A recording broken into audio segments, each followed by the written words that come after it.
cloaks, and those flaps. It's like excess fabric or something.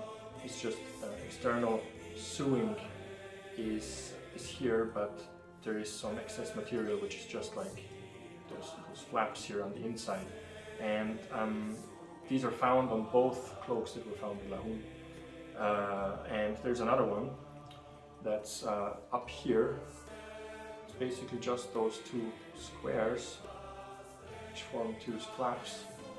And I'm not really sure that we know what those are for, but again, those were on both cloaks, so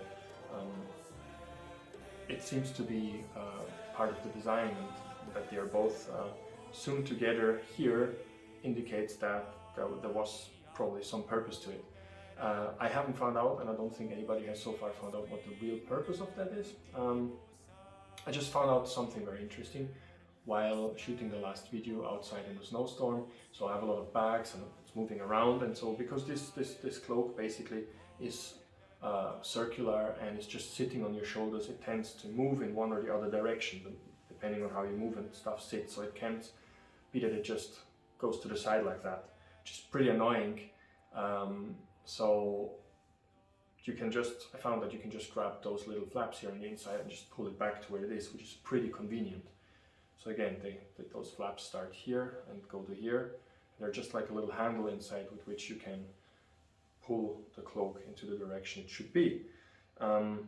Thinking of late antique fashion in general, we get the sense from iconography and also from text that it was very important for the people how things were worn, not just what was worn, but how things sat, how things draped.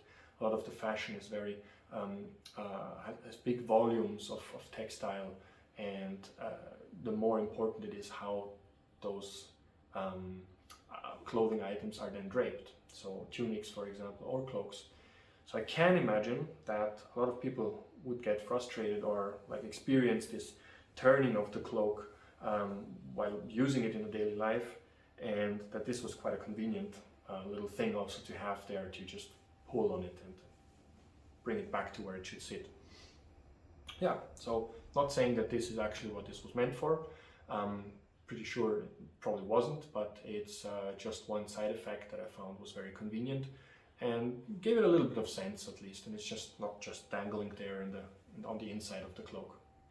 Also, I forgot to mention that I have uploaded, and I keep uploading, instructions and plans on how to craft and where to buy, also or order with which craftsman, the equipment that I'm using and presenting in my videos. So you can follow the link under the video in the description to my Patreon channel, and there, for a very small contribution to the work I'm doing, mostly on a voluntary base, you can find all the information you need to craft specific items, and you can also vote and tell me which items you want me to cover next.